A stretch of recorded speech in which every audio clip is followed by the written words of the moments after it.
É muito bom, né? A gente se reúne e as músicas que vocês cantam aqui são as mesmas músicas que a gente canta lá, né? Isso é maravilhoso. A gente sendo conduzido a um cântico congregacional, a um cântico bíblico, né? Com simplicidade, o culto ao Senhor, ele deve focar nisso, numa beleza e simplicidade do Evangelho. Um Evangelho que seja puro e simples, não é, para a glória do Senhor e que foque naquilo que Ele está nos dizendo e também na nossa submissão à palavra dele. Né? Olha, churrasco não é, desculpa.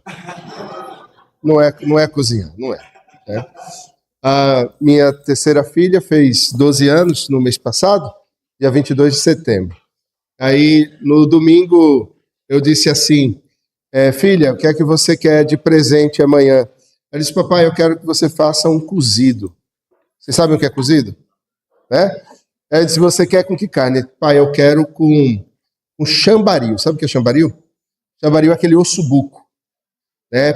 Então, eu quero com chambaril. E o que é que você quer? Disse, não, eu quero tudo que tiver de verdura. Eu quero batata inglesa, batata doce, eu quero repolho, eu quero couve, eu quero tudo dentro e quero um pirão bem gostoso. Aí lá vai eu de manhãzinha comprar tudo para fazer. O pai tem que saber cozinhar para a filha, né? Já a minha fez 16 anos no dia 8 de outubro. Aí eu disse assim, você quer que eu cozinhe para você? Ela tem 16, né? Ele disse, não, pai, eu quero um sushi. Eu digo, então tá bom. Ainda bem, porque sushi eu não sei fazer. Eu não sei fazer. Tem um pastor que eu conheço que sabe e faz um sushi muito bom, que é o Helder Cardim. Helder, ele é mestre cuca. Ele sabe cozinhar mesmo. Então, ele faz um negócio assim bem chique. Agora, se você quiser a receita do cozido, eu passo para você. Né? Tem um filé ao gorgonzola que eu faço também, que eu posso passar para você se você quiser. Né? Tem um camarão na moranga, eu posso ensinar também.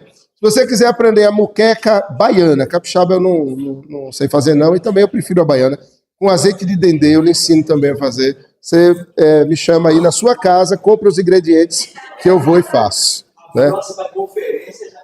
Pronto. E a gente vai ter um momento só com os homens, para aprender a cozinhar. Que tal? As irmãs apoiam isso? Né? Afinal de contas, aconselhando uns aos outros. Né? Aconselhamento de homens. Irmãos, então, paramos nesse tópico e eu quero retomar, não é? Nós temos no verso 1 do capítulo 4 essa orientação do apóstolo Paulo, andeis de modo digno da vocação que fosse chamados.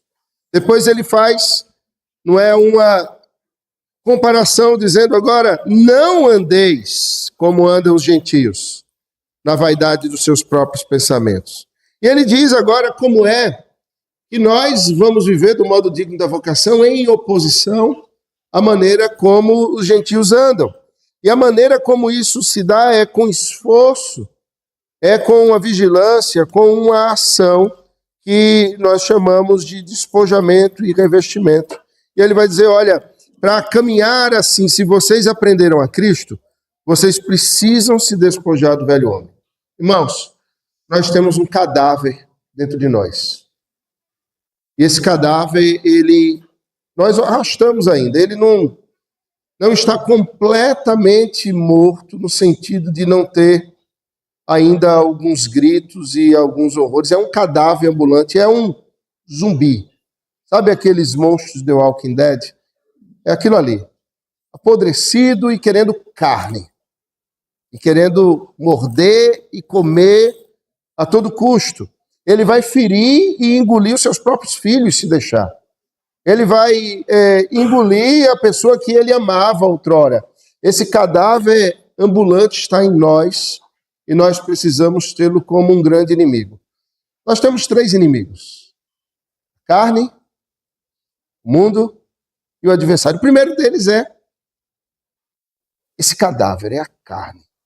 Ele está em nós e ele constantemente tenta se assenhorar dos nossos sentidos de novo, ele tenta tomar o controle da vida e nós precisamos constantemente nos despojar desse velho homem, desse cadáver que ainda está em nós, querendo morder e querendo, com o seu anseio, se saciar de cada vez mais carne.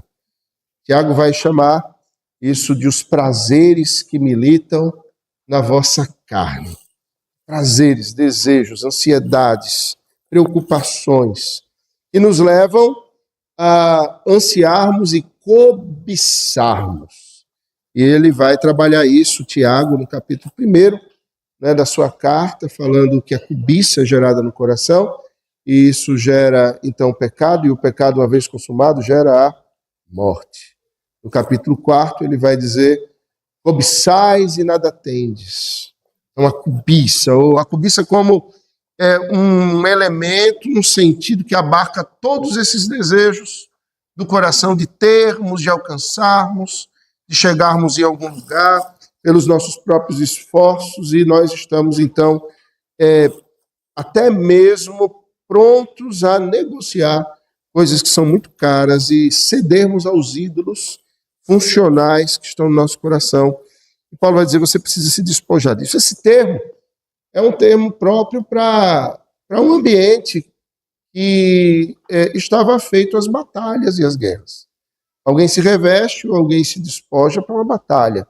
E o contexto é esse mesmo, chegando ao capítulo 6, Paulo vai trazer essa ideia e perceba como ele aborda isso no verso 11 do capítulo 6. Revestivos de toda a armadura de Deus. Você precisa se despojar de vestes de uma antiga guerra. Você precisa se revestir da armadura de Deus. Ou seja, nós estamos num mundo de batalhas e essas batalhas eram travadas outrora na busca dos nossos próprios anseios, dos nossos próprios desejos. Observe, o mundo diz que quem está no centro da vontade é Deus. Quem? Você. Seu coração está no centro das vontades. Eu quero e eu desejo. Por exemplo, a gente falava sobre essa guerra epistemológica, né? E um desenho animado que saiu há tempos atrás, parece que tem até o 2, nem sei, eu estou meio perdido nesse negócio, mas é aquele Zootopia. Lembra desse desenho? Zootopia é o lugar em que você pode ser o que você quiser ser. E a história é de uma coelhinha que ela quer ser lá das forças especiais. Olha, ela quer ser policial. Mas os policiais, eles são touros, eles são gorilas, eles são gigantes, mas ela era uma coelhinha, ela queria ser o que ela quisesse. Por trás dessa ideia, há o conceito de que não importam os papéis, de que não importa aquilo para o qual você foi criado. Você pode perverter aquilo para o qual você foi criado, você pode ser aquilo que você quiser. No entanto, o Senhor fez a mim e a você, e Ele nos colocou nesse mundo com um propósito específico. Primeiro, que Ele seja glorificado. Segundo, Ele nos deu vocações, Ele nos deu dons, e ninguém é univocacionado, nós todos somos multivocacionados, e o Senhor nos dá a possibilidade de glorificarmos o nome dEle com as múltiplas vocações que Ele nos deu. Dentro do leque de vocações que Ele nos deu, Ele nos dá liberdade de agirmos, de escolhermos, desde que seja para a glória dEle. Por exemplo, vamos falar em educação. Na educação moderna, quem está no centro? O cliente. Quem é o cliente? Família, o pai, a criança, o filho. E qual é o propósito? Performar, passar no Enem, ou passar no ITA, ou passar no... Enfim, alcançar os primeiros lugares. Para que chegue lá, você está disposto a fazer qualquer coisa. E pais, eles vão às escolas que fazem com que os seus filhos performem, com que os seus filhos passem nas melhores faculdades, melhores universidades, ainda que aqueles que estejam ensinando a eles sejam ímpios e estão se opondo à palavra de Deus. Não estou dizendo que você tem que ser homeschooler. Nem todo mundo pode ser. Eu sou a favor da escola.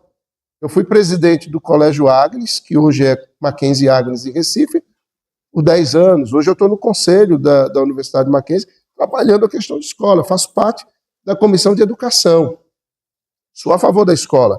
Hoje a gente está elaborando um projeto pedagógico que envolve escola, para escolas. Eu sou a favor da escola, mas não de colocarmos os nossos filhos em qualquer escola, sabe? Então, o centro é o cliente. No entanto, quando a gente olha para a palavra de Deus e ela nos aponta a necessidade de nos despojarmos de um antigo estado de coisas que nós vivíamos, isso envolve tanto a maneira pessoal como eu ando, como os nossos projetos. E, por exemplo, a gente precisa pensar agora numa educação que volte ao princípio e diga assim, não, o centro da educação não é o cliente e o propósito final não é performar. O centro da educação é a glória de Deus. E o propósito final é nós termos homens e mulheres que glorifiquem a Deus com a máxima potencialidade das suas vocações e dons. Isso é diferente.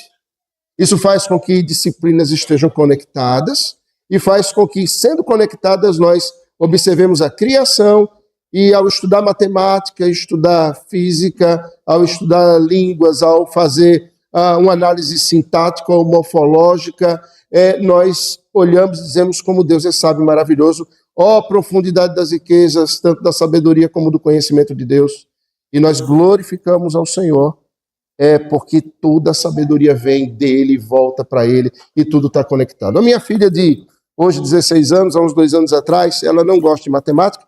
A minha mais velha está na faculdade, foi agora monitora de cálculo no semestre passado, e a segunda, ela detesta, ela não é afeita à matemática. E meu primeiro curso foi mecânica, então eu ainda me lembro de cálculo, eu ainda tenho matemática na minha cabeça. E eu, estudando com ela, ela parou assim e disse, pai, eu odeio esse negócio de matemática, eu detesto matemática. Eu disse, você está em pecado, filha. Quem mandou ser filha de pastor teólogo, né? Negócio, né? Você está em pecado. Ela disse, em pecado, tá. Porque como você pode dizer que eu odeio algo que Deus fez, que Deus criou? Matemática é uma linguagem divina. Estava presente na criação. Deus elaborou, criou cálculos, colocando as coisas nos devidos lugares.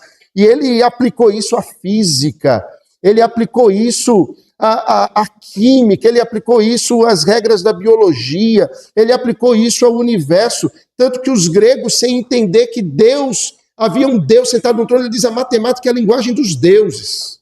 Os gregos diziam isso, né? E nós sabemos, não é a linguagem dos deuses. É uma linguagem do Deus todo soberano, que é um Deus de ordem, que é um Deus perfeito, é um Deus que não tem variação. É a matemática. Ela disse, poxa, então tem que gostar de matemática.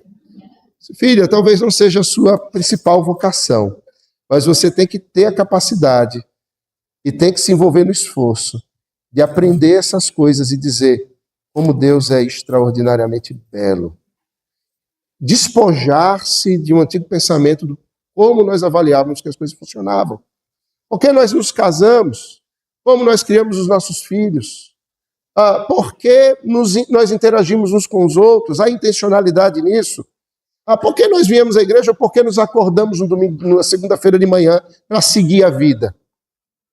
E aproveitarmos as oportunidades, nos despojando, entendendo que aquela segunda-feira não é mais um dia de trabalho onde eu vou lutar para pagar as minhas contas. Não, é mais um dia que Deus me deu para que o nome dele seja glorificado onde eu estou. E Deus me colocou naquele lugar para que a glória dele seja manifesta. O despojamento não é fácil. Avalie o seguinte, a gente está falando do primeiro século e pensando em despojamento como uma linguagem do exército romano, imagine que as campanhas romanas, elas não eram como as de hoje. Eram campanhas feitas a pé. Eles marchavam por dias, semanas, meses, até um determinado lugar.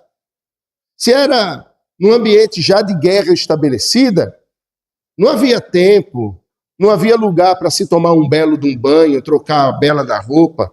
Muitas vezes a roupa ficava por semanas, talvez meses, sem que um banho fosse tomado. Agora imagine que poeira, calor, sol, o cheiro devia ser maravilhoso, não é? E sua, seca, e no final da campanha, quando vai se despojar dessa roupa, como é que você acha que está? As assaduras que se estabelecem, ou a roupa que gruda no couro e que vem depilando. Era desse jeito. Despojar machuca. Despojar dói. Despojar fere. Já faz parte do corpo. De repente, a segunda pele virou uma segunda pele mesmo, colou, grudou.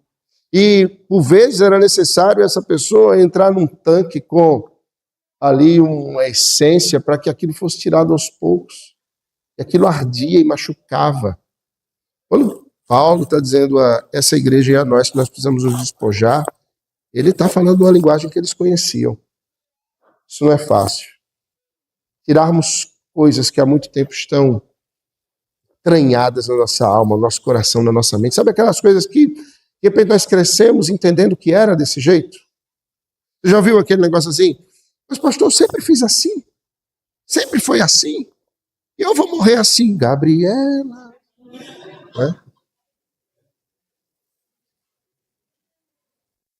E a gente diz assim, mas como a palavra de Deus diz que é? E nem sempre foi assim. As coisas se tornaram assim lá em Gênesis 3. Não era para ser assim. Não era para ser desse jeito. Talvez que você tenha aprendido em casa ou até mesmo na igreja seja em oposição àquilo que as Escrituras dizem que deve ser. Irmãos, nós estamos voltando. A igreja, ela está num constante despojar, voltando às Sagradas Escrituras. Isso é constante. Nós estamos fazendo isso e no tempo que nós vivemos, falar de aconselhamento bíblico é voltar às Escrituras, quando a suficiência das Escrituras está sendo elevada ao lugar que nunca deveria ter saído. A palavra de Deus é aquilo que nos rege. Mas não é só se despojar. O texto diz que precisa haver um renovo no espírito do entendimento. Um renovo. Uma transformação no espírito de entendimento. É interessante, se você for a carta que Pedro escreve, vá um pouquinho mais adiante e olhe comigo o texto da primeira epístola de Pedro. Observe no capítulo 1, verso 13, até o verso 16. Do que trata o despojamento e o revestimento. Por isso, verso 13 do capítulo 1 de 1 Pedro, por isso, cingindo o vosso entendimento, cingindo ou revestindo. Ele fala lá em Efésios de um renovo do espírito do entendimento. Agora ele diz assim, cingindo o vosso entendimento, sede sóbrios. Primeira coisa, sobriedade. Nós vivemos num mundo que quer nos embebedar. No mundo que quer nos deixar no estado de embriaguez, de sentidos, de sensações. Nós vivemos um mundo de cores muito rápidas. Nós vivemos o tempo do fast food, em que as sensações são muito rápidas. Nós vivemos num mundo de poligamia sucessiva. Já viu isso? Meninos e meninas começam a namorar mesmo dentro da igreja na adolescência e até se casarem, vão ter 10 namorados e namoradas e por aí vai. Isso, para o casamento, traz um estrago imenso porque eles não se acostumaram a esperar e eles não se acostumaram a se relacionar com uma pessoa só. E aí, de repente, na igreja, eu conheço pastor no 5º casamento. Lamentavelmente. Porque nós vivemos uma poligamia sucessiva. São sensações. Pessoas não conseguem, de repente, ficar no emprego, trocam de um para o outro, porque precisam de novas sensações. Conversava com um pastor recentemente, ele foi convidado para ir para uma outra igreja, e ele veio ouvir um conselho, eu disse, mas por que você quer sair da igreja em que você está e ir para essa outra igreja? Pastor, porque eu estou cansado. Tenho trabalhado lá e as coisas não têm caminhado como eu imagino. Eu disse, o que garante que ao chegar na outra igreja as coisas vão caminhar como você imagina? Eu garanto que não caminhará do jeito que você imagina. Sempre é assim. Avalie comigo, você de repente não está querendo sair da igreja e ir para outra igreja só porque você quer ter uma novidade. Ele disse, acho que no final é isso. Bom, então esse não é um motivo justo, não é um motivo correto porque você deve sair da igreja. Acho que você deve permanecer onde você está.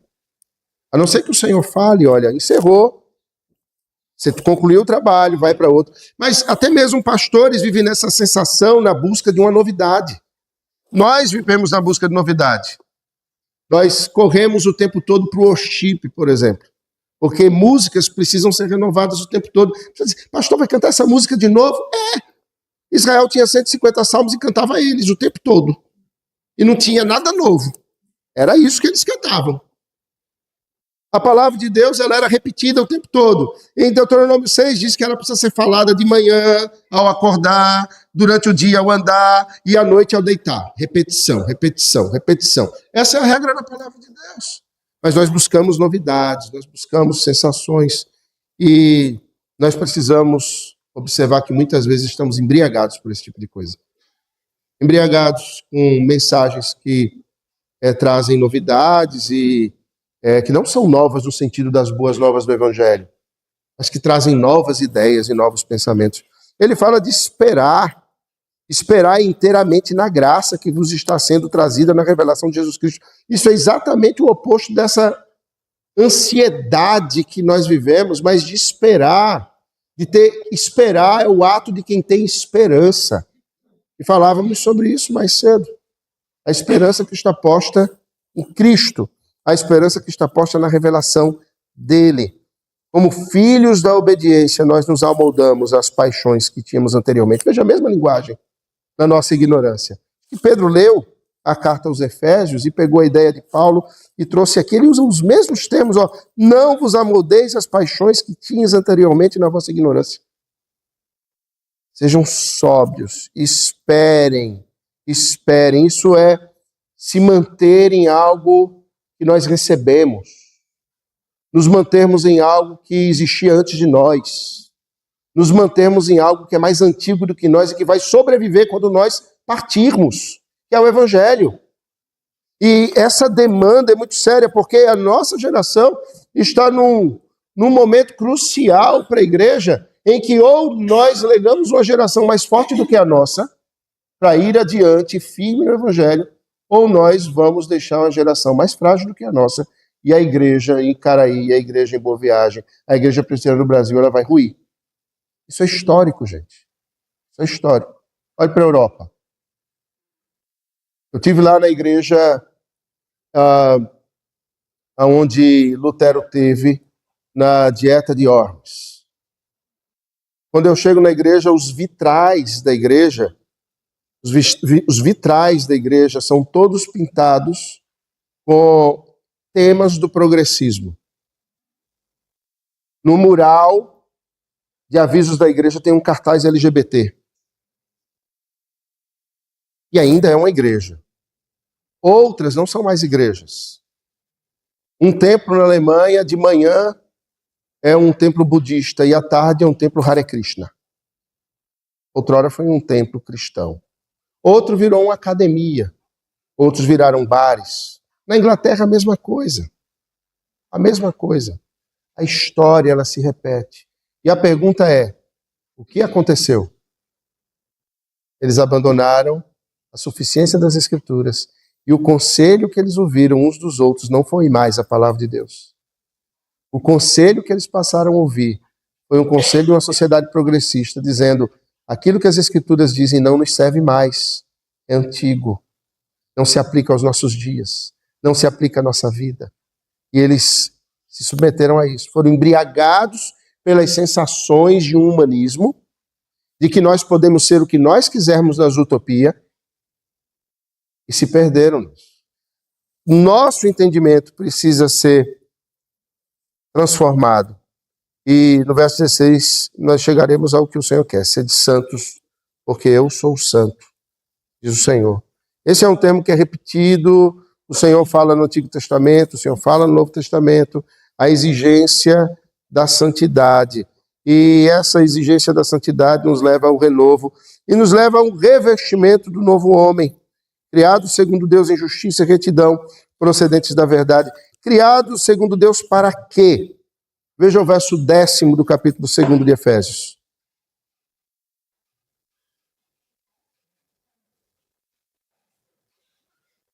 Capítulo 2, verso 10º.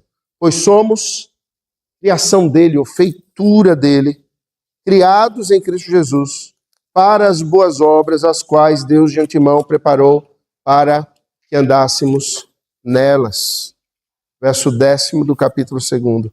Criados em Cristo Jesus para as boas obras, as quais Deus de antemão preparou para que andássemos nelas. Nos revestirmos do homem criado segundo Deus.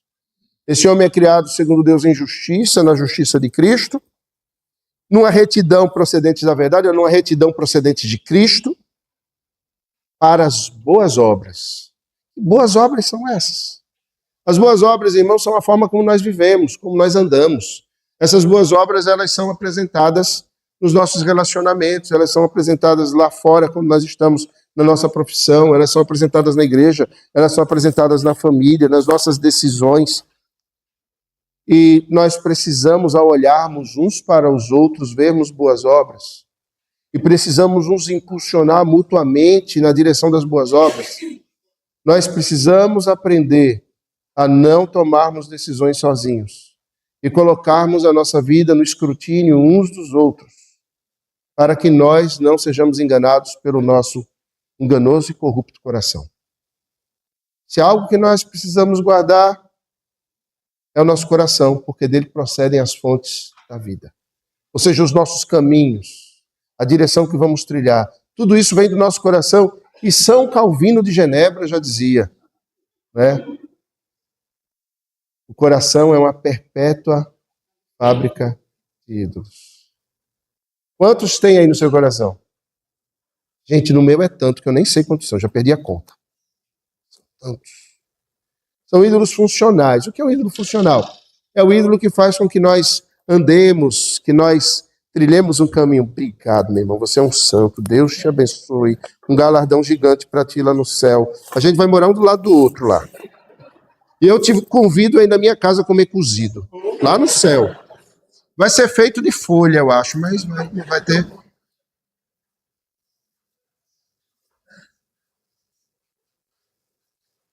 Nós precisamos, portanto, nos revestir de uma nova natureza, nos revestir da vida de Cristo. E o verso 1 do capítulo 5 nos dá esse sentido desse revestimento. Como é que nós fazemos isso? Ser depois imitadores de Deus como filhos amados. A imitação, nós somos feitos para isso, irmãos. Nós não somos autênticos. Tem ninguém autêntico. Ninguém é autêntico. Nós não fomos feitos para sermos autônomos, autênticos nas nossas ideias. Nós somos criativos, nós somos não originalmente criativos. Nós decorremos da criatividade daquele que criou todas as coisas. E ele nos dá, compartilha de sua criatividade conosco para que nós transformemos as coisas que Deus criou. A partir do nada, o ex nihilo, né? O Senhor nos faz imitadores dele nas relações. O Senhor nos faz imitadores dele no sentido de que no mundo nós sejamos espelhos, caminhemos a sua imagem e a sua semelhança. Para que ao nos ver, o mundo veja ali, vemos a presença de Deus. Mas como ser assim, se o nosso entendimento não foi transformado e nós não nos revestimos de uma nova natureza? Como é que se faz isso? Eu disse a vocês que queria fazer uma coisa prática. Eu quero que você olhe para os versos 25 a 32 agora. Veja e observe despojamento e revestimento de modo prático. Paulo é um professor, gente. Ele é didático. Uma aula com Paulo deveria ser um negócio extraordinário. Dizem que ele não era um grande pregador, né? Quando o comparam com Apolo, dizem, Apolo é poderoso. Apolo devia ser Hernandes Dias Lopes pregando, misturado com Augusto Nicodemos, não é? E com o espírito de Charles Spurgeon. Nossa, esse negócio, né? Negócio. Já Paulo era um seminarista de primeiro ano. Ele não tem presença, diziam assim, mas ele dando aula devia ser estupendo. E ele tem uma didática, porque ele vai falando, e agora ele vai entrando agachadinho e ele vai trazer os exemplos. Leia comigo e depois a gente vem às perguntas. Por isso, deixando a mentira, fale cada um a verdade com seu próximo, porque somos membros uns dos outros, irai-vos e não pequeis, não se ponha o sol sobre a vossa ira, nem deis lugar ao diabo. Aquele que furtava não furte mais, antes trabalhe, fazendo com as próprias mãos o que é bom, para que tenha com que acudir ao necessitado. Verso 29 do capítulo 4, eu estou nele. Não saia da vossa boca nenhuma palavra torpe, e sim unicamente a que for boa para edificação, conforme a necessidade, e assim transmita graça aos que ouvem. E não entristeçais o Espírito de Deus, no qual fostes selados para o dia da redenção. Longe de vós toda amargura, e cólera, e ira, e gritaria, blasfêmias, e bem assim toda malícia. Antes, sede uns para com os outros, benignos, compassivos, perdoando-vos uns aos outros, como também Deus em Cristo vos perdoou. Vamos fazer um exercício? Despojar é tirar. Revestir é colocar. Você não se despoja e sai andando nu pelo meio da rua. Não é assim que funciona. Você vai preso. Você se despoja, você é renovado no espírito do entendimento e você se reveste. Pelo capítulo 6, nós entendemos que o revestimento, verso 11, é de toda a armadura de Deus. Mas como é que a gente faz isso? E aí você vai ver um exercício prático que Paulo diz. Eu vou ler o texto e a cada verso que eu leio, eu vou perguntar a você aonde está o despojamento e onde está o revestimento, tá? Por isso, deixando a mentira, fale cada um a verdade com o seu próximo, porque somos membros uns dos outros. Qual é o despojamento? Deixar a mentira. E qual é o revestimento? Fale a verdade. Irai-vos e não pequeis. Não se ponha o sol sobre a vossa ira, nem deis lugar ao diabo. Qual é o despojamento? Não pequeis, não se ponha o sol sobre a vossa ira, não dê lugar ao diabo, tire a ira pecaminosa. Qual o revestimento? Não pecar é despojar. Cadê o revestimento aqui? Não pecar é despojar, não se pôr o sol sobre a ira é despojar, não dar lugar ao diabo é despojar. E cadê o revestimento? Irai-vos. O imperativo é o revestimento. Irai-vos. Deus está mandando você ser irado. Espera aí que eu vou pegar agora o irmão pelo colarinho. Vamos dar 5 minutos para você resolver o problema agora?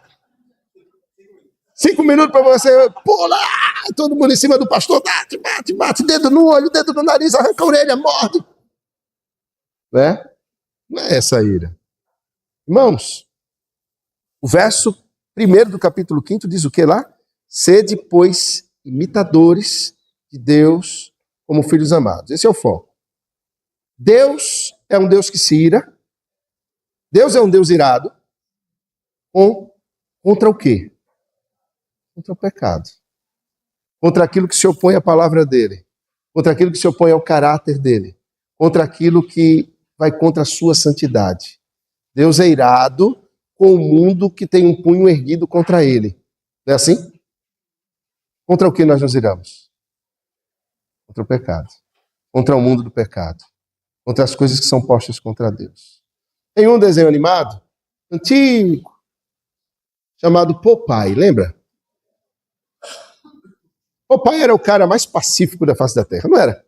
Era aquele marinheiro, bonachão, ele aguentava tudo, batiam nele, Brutus fazia, acontecia, ele estava lá, sabe, a bruxa do mar fazia, acontecia, ele estava lá, até que a sua amada, Olívia Palito, gritava, Popeye! E quando ela fazia esse grito, o que acontecia? Ele se mexia e dava um jeito, e tocava música. E ele dava um jeito de comer espinafre. E quando ele comia o espinafre, ele então se fortalecia, ele saía voando, ele virava um meteoro, ele virava ele ganhava energia, ele ia contra o mal que se levantava contra a sua amada. E ele a protegia, e ele a salvava. Ele era aquele homem que aguentava tudo quando era contra si mesmo, mas quando afetava o alvo do seu amor, ele agia. É sobre essa ira que o texto está falando. Qual é o alvo do nosso amor? É o Senhor Deus. Mas também é o nosso irmão. Percebe? O primeiro alvo do nosso amor é o Senhor Deus. E nós devemos nos irar contra aquilo que se opõe ao Senhor. Nós devemos nos irar contra aquilo que se opõe à palavra do Senhor. Mas nós nos iramos normalmente contra aquilo que se opõe a Deus na vida do outro. Na vida do outro. Se você for ao texto de Tiago, lá no capítulo 1, dá uma olhada comigo.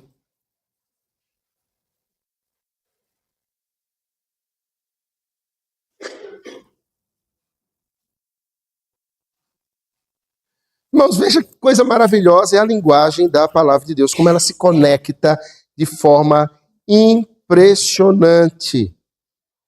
Sabeis estas coisas, verso 19 do capítulo 1 de Tiago. Sabeis estas coisas, meus amados irmãos. Todo homem, pois, seja pronto para ouvir, tardio para falar, tardio para cirar, porque a ira do homem não produz a justiça de Deus. Nós precisamos ter a ira de Deus que produz a justiça de Deus. Mas vamos adiante. Portanto, despojando-vos de toda impureza e acúmulo de maldade, acolhei com mansidão a palavra em vós implantada, a qual é poderosa para salvar a vossa alma. Ele está falando de uma ação de você com você mesmo, com o seu coração. Você tem que lutar contra o acúmulo de maldade e você precisa acolher a mansidão e a palavra que foi implantada no seu coração. E o verso 22 continua: tornai-vos, pois, praticantes da palavra e não somente ouvintes, enganando-vos a vós mesmos. Agora, aqui é a chave.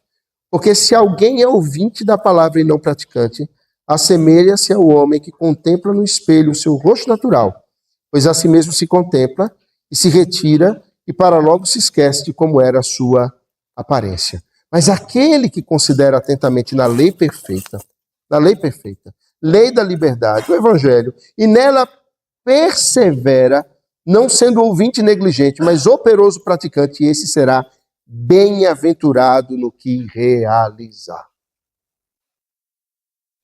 Nós precisamos estar diante da palavra de Deus e ela é um espelho. O texto do capítulo 5, verso 1 diz que nós precisamos ser imitadores de Deus e quando nos olhamos na palavra de Deus, nós precisamos ver o rosto de Cristo. Isso é como um quebra-cabeça.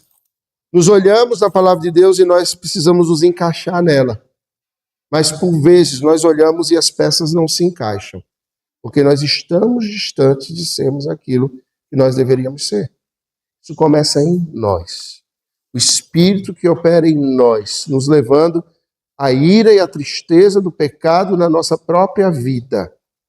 E aí nós vamos sendo tratados pelo Espírito Santo de Deus, nós vamos sendo trabalhados por Ele, e o Senhor, ao mesmo tempo, nos conduz a sermos bênção na vida do outro, que também é alvo do nosso amor.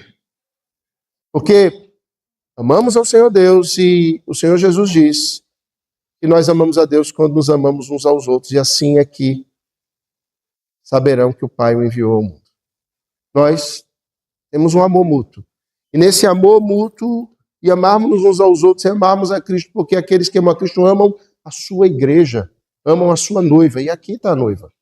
A noiva é amada quando nós nos importamos uns com os outros e não permitimos que caminhemos revestidos com a velha natureza, como mortos, mas agora sejamos revestidos de uma novidade. O texto vai prosseguir dando mais exercícios. Veja o verso 28. Aquele que furtava, não furte mais, antes trabalhe, fazendo com as próprias mãos, o que é bom para que tenha com que acudir ao necessitado. Qual é o despojamento?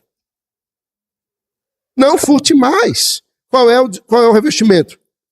Trabalhe, meu filho, trabalhe. E trabalhe com propósito para acudir ao necessitado. Ou seja, nós não trabalhamos, pode ser que trabalhemos do jeito errado. O Senhor está dizendo trabalhe do jeito certo. E trabalhar do jeito certo é você entender que o Senhor é quem te dá as coisas. Sim, para que haja bênção na sua casa, para que haja mantimento na sua casa, mas mais do que isso, para que não haja necessitado algum no meio do povo de Deus. Para que todos sejam supridos. O verso 29 vai dizer: não saia da vossa boca nenhuma palavra torpe, e sim unicamente a que for boa para edificação, conforme a necessidade, assim transmita graça aos que ouvem. Qual é o despojamento? A gente tem que tirar a palavra torpe. E qual é o revestimento? A palavra boa para edificação, na direção da necessidade, que transmita graça a todos os que ouvem. Que é uma palavra torpe? Uma palavra, não é só o palavrão, não é só uma palavra feia, uma palavra irada, não. É a palavra dita, inclusive, fora de tempo. Isso é uma palavra torpe. É a palavra sem contexto. Isso é uma palavra torpe. É a palavra desconectada da realidade. Isso também é uma palavra torpe. É a palavra que não, como toda palavra que não vai na direção da necessidade, que não edifica, que não transmite graça, é uma palavra torpe. E aí a gente vai ver como nós costumamos estar revestidos com a antiga natureza, que precisa ser arrancada. E nós precisamos nos revestir da novidade em Cristo Jesus. Verso 30, e não entristeçais o Espírito de Deus, no qual fostes selados para o dia da redenção, longe de vós. Toda amargura, e cólera, e ira, e gritaria, e blasfêmias, e bem assim toda malícia, antes sede uns para com os outros, benignos, compassivos, perdoando-vos uns aos outros, como também Deus em Cristo vos perdoou. Despojamento, não entristecer o Espírito. Despojamento, lançar amargura, cólera, ira, gritaria, blasfêmia, e toda malícia, tudo de pecado para fora, arrancar da vida, e se revestir de benignidade, compassividade, perdão mútuo. É disso que precisamos nos revestir. Facinho, né? Só querer. Pronto, vamos encerrar. Vá para casa, você já está revestido. Seria tão bom, né, pastor? Fazer em mim mesmo. Não é assim. Agora a gente tem uma caminhada e o Senhor diz, andai, verso 2 do capítulo 5, em amor, como também Cristo nos amou e se entregou a si mesmo por nós, como oferta e sacrifício a Deus em aroma suave. Essa caminhada precisa de quê, irmãos? Olha para o texto. Entrega de si mesmo. Como? Como oferta. Como que mais? Sacrifício a Deus. Isso não é simples. Sair da zona de conforto, correr o risco, se envolver, sabe? Comprar um problema. Minha sogra costuma me dizer o seguinte, tu é burro. Eu também te amo, sogra. Jesus te abençoe. Só que eu quero que na eternidade a senhora more do outro lado da cidade. Bem longe. Uma vez por ano eu lhe visito, embaixo da árvore da vida. A gente não, né? Por que eu sou burro? Eu disse, porque tu te mete em tudo que é problema. Você é como um oceano para onde os rios dos problemas correm. Por que tu te mete no problema dos outros? Por que tu se envolve nessas coisas? Não sei. Não. Irmãos, nós precisamos correr o risco. Nós precisamos nos envolver. Meu velho professor, Vadislau Gomes, ele em sala de aula dizia, eu estava em casa, 3 horas da manhã, o interfone toca. O porteiro diz, seu Vadislau, desculpa a hora, mas porque tem uma pessoa aqui insistindo muito, dizendo que é fulano e que precisa desesperadamente conversar com o senhor. Era um aconselhado. Aí ele diz, manda ele subir, né? Ele sobe. Quando chega em casa, Vadislau abre a porta e diz, ele entra e diz, pastor, eu estou incomodando.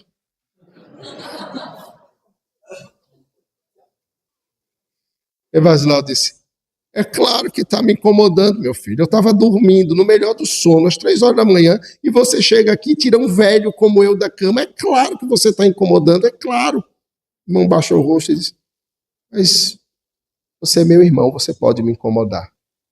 Entra. Irmãos, a gente não vai tapar o sol com a peneira e dizer que não tem incômodo.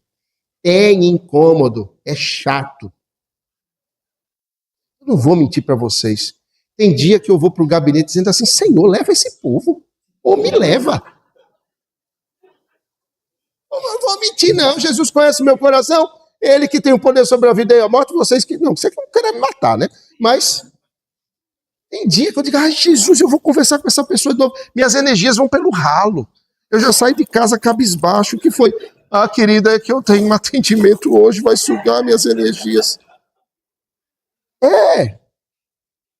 Não é fácil, não é, mas é demandado de nós isso.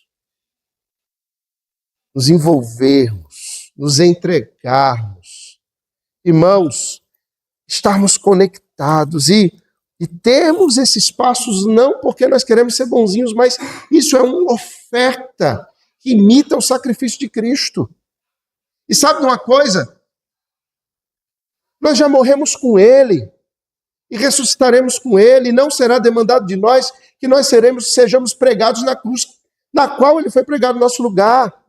Ouvindo um pregador, Gerhard Bars, uma fala extraordinária, ele falava do pai dele que havia lutado as duas grandes guerras.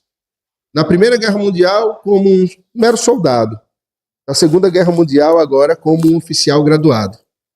Terminadas as duas grandes guerras, esse homem era um ateu, um inglês ateu, que se associou ao trotskismo, depois ao stalinismo, e que depois caiu em desesperança ao ver a ditadura da coluna de ferro, da cortina de ferro, e o mal que Stalin causou.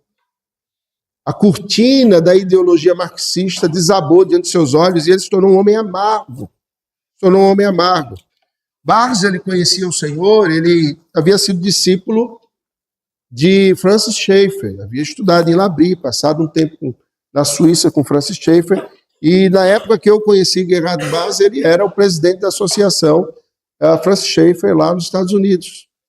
E numa conferência, ele pregando, ele então dizia da sua preocupação com o pai estava com câncer, o pai estava com câncer de intestino, o câncer já era terminal, ele estava nos Estados Unidos nessas preocupações e ele foi chamado pelos médicos, dizendo, olha, você precisa vir visitar o seu pai, ele está se ultimando e nós vamos mandá-lo para casa. Não tem por que ele ficar no hospital, você é o único filho, e ele sai dos Estados Unidos, tira uma licença, vai para as cercanias de Londres, onde seu pai tinha casa, ele está ali com o pai. Francis Schaeffer era vivo e sabe, então, por alguém que o pai de Bars está se ultimando, e ele não conhecia o pai de Gerhard, então ele diz, eu vou a Londres tal dia, eu quero visitá-los. E o coração de Gerhard Bars fica feliz, porque vai ver o seu antigo mestre uma possibilidade daquele homem falar de Cristo também ao seu pai, a quem ele tinha falado de Cristo tantas vezes, e que não havia sido convencido pelo Evangelho. Francis Schaeffer chega, Francis Schaeffer cumprimenta Bars, e Bars o apresenta ao seu pai, que está deitado na cama, e Francis Schaeffer manda que aquele filho saia do quarto, tranca a porta por dentro, passa 3 horas com o pai de Gerhard Bars ali no quarto. Depois de 3 horas, Francis Schaeffer sai e diz, teu pai está te chamando. E ele entra no quarto, o pai está em lágrimas, em pranto, deitado na cama. E a frase que ele diz é essa: como pode um Deus tão amoroso dar a vida por um verme como eu? Ele foi convencido pelo Evangelho. Naquela tarde ele se converte. E Bars já estava contando essa história aos prantos, né, e chorando, emotivo. Naquela tarde, ele e Francis Schaeffer batizam seu pai. O domingo seguinte era o domingo de Santa Ceia, que era o domingo de Páscoa. Eles não esperam o domingo de Páscoa, batizam e dão a Santa Ceia ao pai de Gerhard. E no domingo seguinte ele amanhece morto. O Senhor levou naquela noite. Foi no fim da vida. E ele perguntou a Francis Schaeffer, o que é que você disse a ele? Porque eu disse tanta coisa e nada funcionou. Eu perguntei a ele, Bars, qual era a esperança dele? Ele dizia, eu não tenho mais esperança. Eu tive esperança nisso, eu tive esperança naquilo, eu tive esperança naquilo outro. Nada funcionou. E aí, Francis Schaeffer disse assim, imagine, você é um homem que está caminhando com um peso, com uma cruz. E você está caminhando para a morte. Você sabe disso. O que te espera lá no fim é um juízo. E você vai chegar lá e não há como você se justificar diante de Deus. Você também fez males, não os outros só. E como você vai justificar isso? Agora, há um grupo de pessoas que vão caminhar com esse peso e vão chegar lá no juízo. E quando eles acharem que vão ser pregados naquele madeiro que eles mesmos carregaram, alguém vai dizer assim: você está solto, você está livre, você está perdoado, porque outro foi pregado no teu lugar. Não tem aonde você ser pregado. A cruz já foi usada. A cruz não é essa. A cruz era essa aqui. Ele, então, fala isso para o pai de base e ele diz assim: mas como eu posso experimentar isso? Aí ele disse: é simplesmente você se despojando desse fardo que você carrega e confiando que ele carregou no seu lugar. E naquele momento aquele homem se despoja, aquele homem se derrama diante do Senhor. Um conselho simples: arrependei-vos, confiai no Senhor. Não é? Um homem que se envolveu. O que Francis Schaeffer tinha que fazer ali? Um homem ocupado, já velho, e discipulou tanta gente, mas ele tem a disposição de ir a Londres, pegar um bonde, sei lá o quê, chegar lá nas cercanias da Inglaterra, em Londres, e falar por 3 horas seguidas numa tarde para um homem que ele não conhecia. E o céu foi povoado por mais um por quem Cristo morreu. Irmãos, a disposição de sairmos da nossa zona de conforto e irmos na direção do outro para aconselhar pode ser o custo de uma vida. Sabe? Eu não entendo como nós vemos pessoas que nós amamos indo para o precipício, caminhando na direção do inferno. E a gente diz assim: eu amo esse irmão, mas ele está indo para o inferno, né? Fazer o quê? O que eu e você devemos fazer ao observarmos alguém que está caminhando para um precipício? Às vezes essas pessoas, elas vão mesmo, porque elas de fato não receberam um novo nascimento. Eu me lembro de um homem, ele queria ir para o seminário, pastor. Ele naquele ano havia passado, né, pelas observações da igreja, aqueles critérios, né, que a gente tem dos candidatos para o seminário.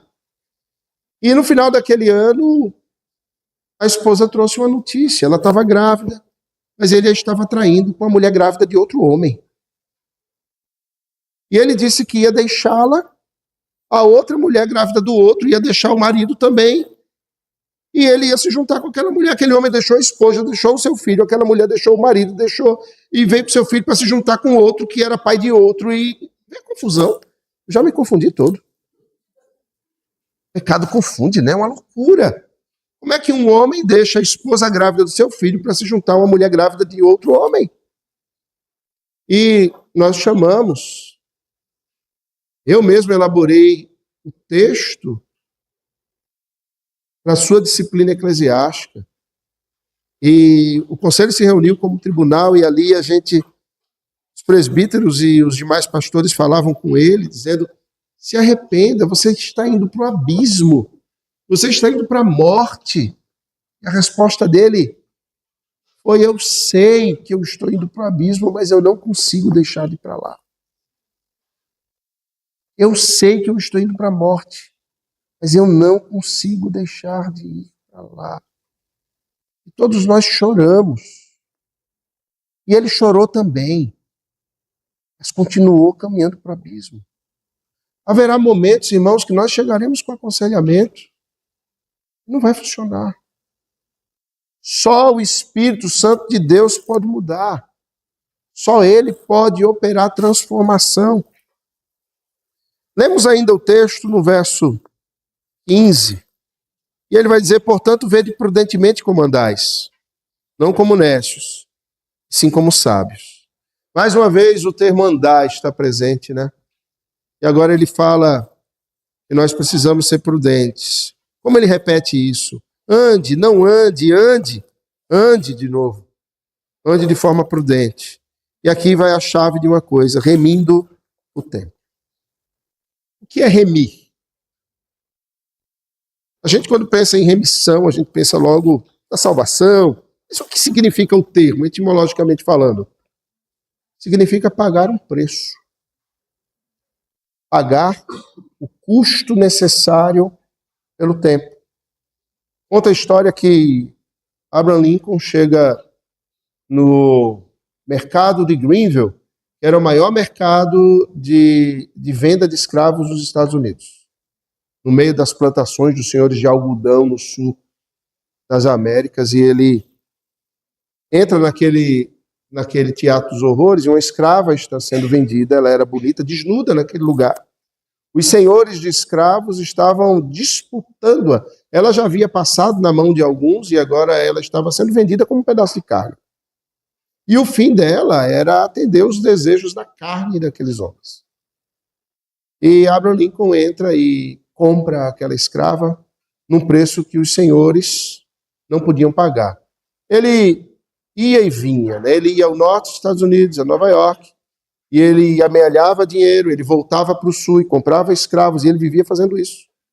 Abraham Lincoln levou os Estados Unidos à guerra civil, por causa, um dos motivos, a libertação dos escravos, né? Ele passou a vida fazendo isso. E ele compra aquela escrava com um preço alto. Isso é remissão. Pagar um preço. O preço mais alto possível. E o texto diz que nós precisamos pagar um preço pelo tempo.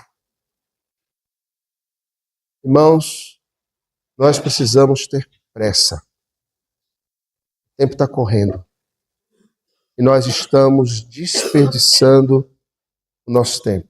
Sabe quando Isaías, nas suas profecias, ele diz assim: vinde, comprai, comei, bebei, sem dinheiro e sem preço. Vinde, comprai. O Senhor, ele pagou o preço. Nós precisamos agora, no preço que Cristo pagou, fazer valer os nossos dias.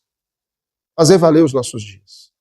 Nós não temos o direito de desperdiçar um dia, uma hora, um minuto da nossa vida com os nossos próprios prazeres carnais, com uma caminhada longe da presença de Deus, ou permitindo que outros, por causa da nossa inércia, caminhem de modo errado. Nós precisamos remir o tempo, pagar o preço. Ou viver no preço daquilo que Cristo pagou. Os nossos dias pertencem a Ele. Os nossos dias pertencem àquele que nos comprou. E a nossa vida precisa ser destinada na direção dele, que é o Senhor do nosso tempo.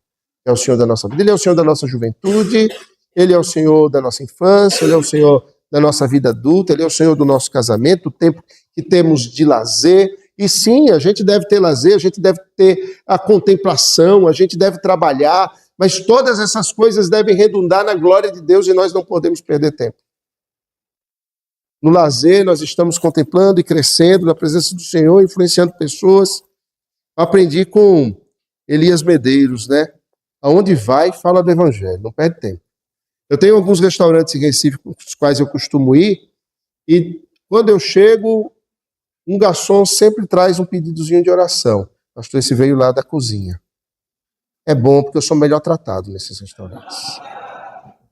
Eles sabem que eu sou pastor, eu chego e quando a refeição vem, eu sempre vou orar e eu aproveito com os garçons e digo, olha, vamos orar juntos aqui, eu quero orar por vocês, mas eu quero lembrar vocês do Evangelho.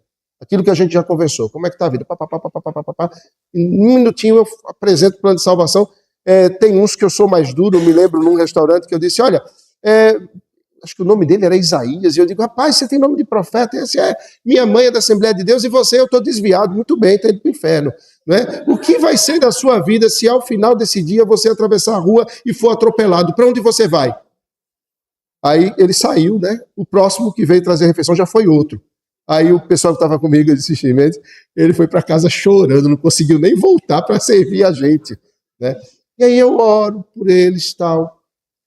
Eu aproveito aquele tempo, pode ser a única oportunidade que eles têm de ouvir o Evangelho. Em alguns casos eu repito, né? E aí eu já me torno conhecido e eles me servem, então, sempre vem uma porçãozinha a mais.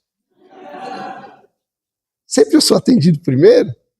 Tem também as bênçãos que recaem do Senhor para nós quando a gente é fiel, né? Irmãos, não perdermos o tempo. O texto anterior, no verso 14, diz, desperta, tu que dormes. Nós precisamos despertar. E adiante o texto vai dizer o que é trazido para nós no meio disso tudo. A gente falava de ebriedade, né, da embriaguez. E o verso 18 vai dizer, não vos embriagueis com vinho no qual há dissolução. Espojamento. Não se embriague. E veja, Paulo não está sendo contra vinho aqui, tá? Porque quando ele fala para Timóteo, ele diz assim, toma um pouco de vinho, não bebe só água não. E vinho não é capo, tá? Ninguém se embebeda com capo, aquele suquinho de uva que tem mais água e suco de maçã do que uva. Não, é vinho mesmo. E ele está dizendo assim, não se embriague com ele. Mas se algo do qual você deve se encher, seja o Espírito Santo. Vê o resultado da vida comunitária, em que nós nos enchemos do Espírito e transbordamos uns para os outros. Vamos falar entre nós os salmos. Vamos entoar e louvar o Senhor de coração. E vamos cantar hinos e cânticos espirituais. Qual será o transbordar do nosso coração? Ação de graças por tudo a nosso Deus e Pai, em nome do Senhor Jesus Cristo. E o que vai acontecer? Vamos nos sujeitar uns aos outros. Eu comecei dizendo no primeiro momento hoje de manhã. O texto fala sobre unidade da fé. Capítulo 4 e 5 é a unidade da fé. Ele está falando a uma igreja que precisa se manter na mesma direção, na mesma fé, crer nas mesmas verdades, e é necessário despojamento, é necessário revestimento, é necessário nós nos sujeitarmos. A grande questão, irmãos, é que nós queremos ser os senhores. Nós não queremos nos sujeitar. E quando nos aconselhamos, nós não vamos no espírito de senhorio, nós vamos no espírito de servos. Nós nos servimos uns aos outros quando nós nos aconselhamos mutuamente. Nós nos sujeitamos uns aos outros no temor e no amor de Cristo quando nos aconselhamos na palavra de Deus. Correndo risco, abrindo mão do nosso tempo, porque ele não é nosso, ele é do nosso Senhor. Nos dirigindo e talvez sendo mal compreendidos. Paulo vai tratar, como disse, e não dá tempo de entrar nessas coisas, exemplificarmente, como isso acontece na família. Marido e mulher, pais e filhos, como isso acontece entre patrões e empregados. Finalmente ele vai dizer, revestivos de toda a armadura de Deus. Para nós podermos ficar firmes contra as ciladas do diabo. Somente revestidos por aquilo que o Senhor nos dá. Não é a minha armadura, não é a sua armadura, não é a armadura do pastor Paulo. É a armadura de Deus. Irmãos, que Deus nos ajude no conselho mútuo. Pastores precisam estar dispostos a ouvir conselhos. Presbíteros precisam estar dispostos a ouvir conselhos, diáconos, irmãos, irmãs, jovens, velhos e crianças precisam estar dispostos a ouvir conselhos de forma multigeracional. Mais velhos aconselhando mais novos, mulheres mais maduras aconselhando as mulheres mais novas, jovens se aconselhando mutuamente. É a vida de um corpo vivo, que é o corpo do Senhor Jesus. Amém.